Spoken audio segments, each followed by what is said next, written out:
Today, we're going to tackle a secret topic that affects many in tech field, even the greatest minds. It is imposter syndrome.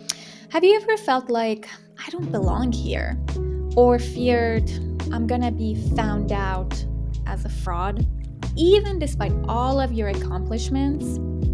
If that's you, this video is for you.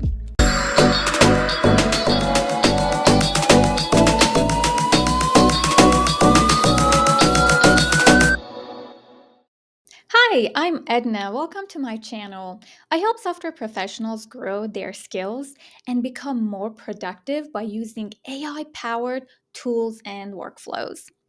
I've been in tech for over a decade now, and I experienced it all: the promotions, a layoff, the burnout, you name it, which all together pushed me to rethink everything.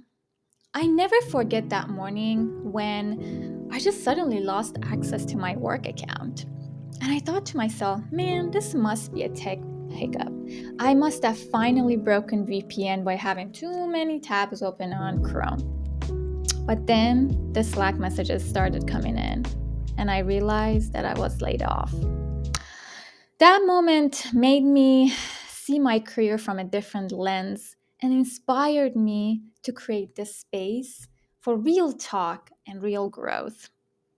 I publish videos every week, so hit that subscribe button so you won't miss out. Imposter syndrome is that nagging voice inside your head that says, you're not as smart as they think.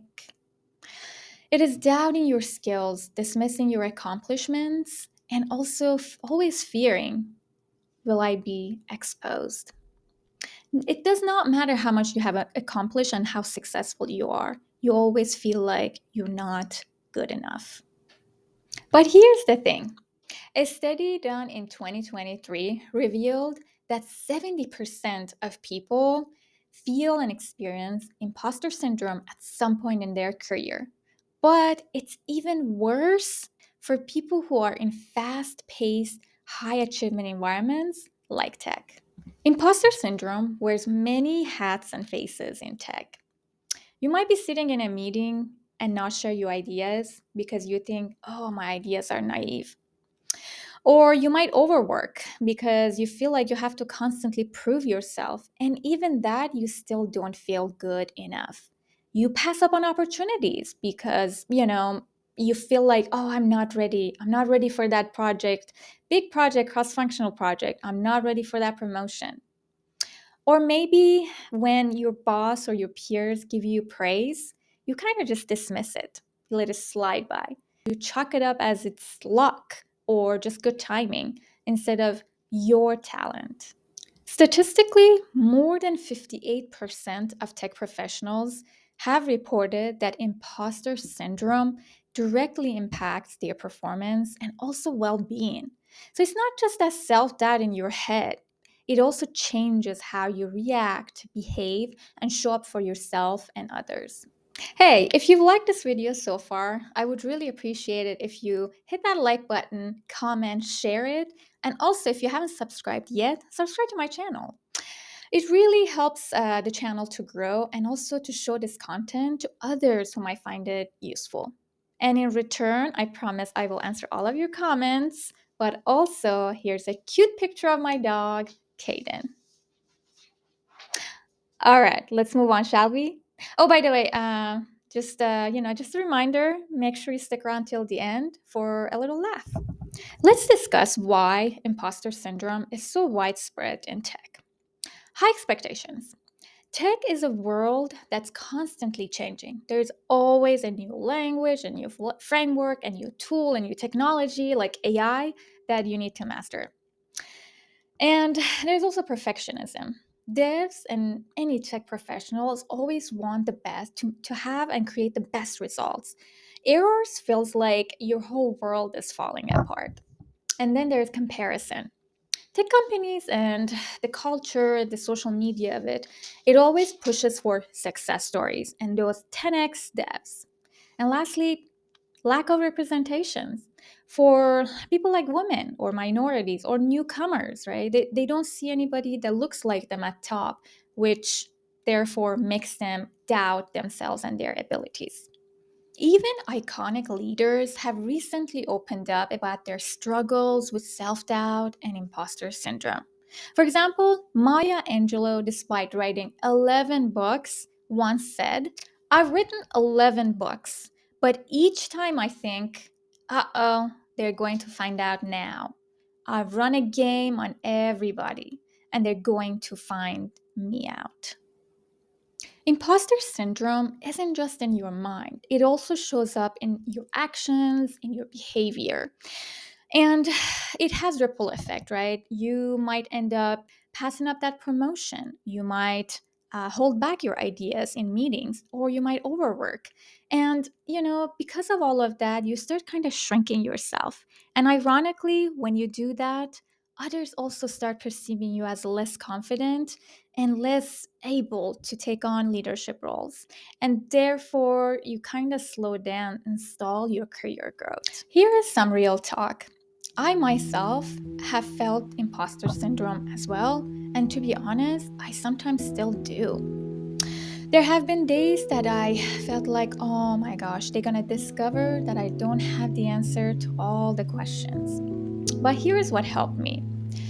I focused on becoming the best version of myself by learning, upskilling, and really just proving to myself that I can, right?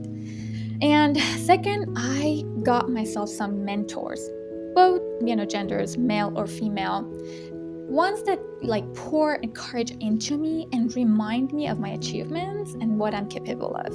And lastly, I built a circle of allies, those who vouch for me in the meetings that I'm not present. Enough of theory. Let's get practical. Here are some strategies that have proven successful to combat imposter syndrome.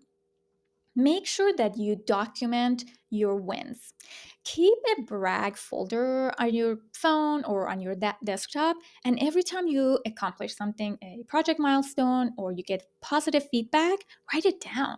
Go back to that list and read it when you feel not enough. Next, find some mentors and allies.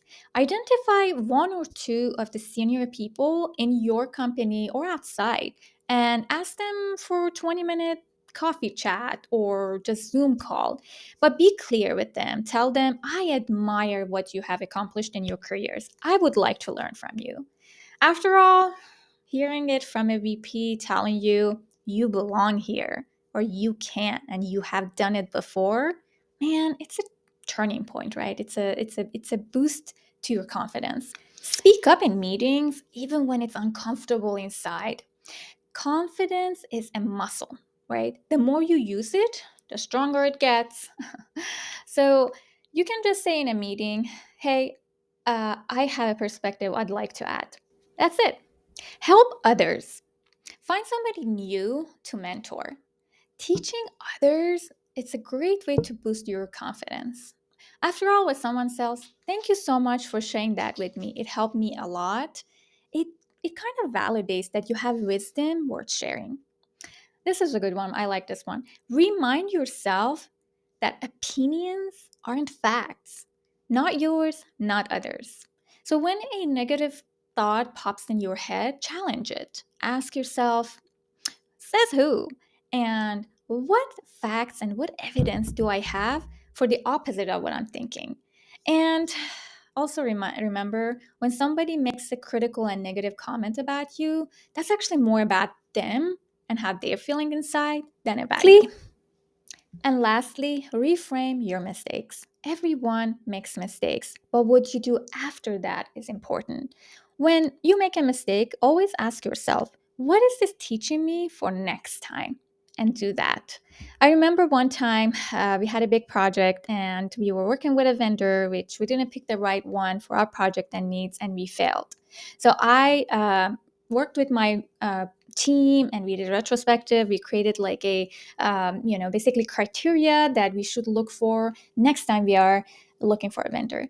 Next time we did use what we had learned and that criteria questionnaire, and guess what? We've picked the right one and we succeeded. If this video resonated with you, please hit that like button, comment, and share it. Also, if you haven't subscribed to my channel yet, go ahead and hit that subscribe button.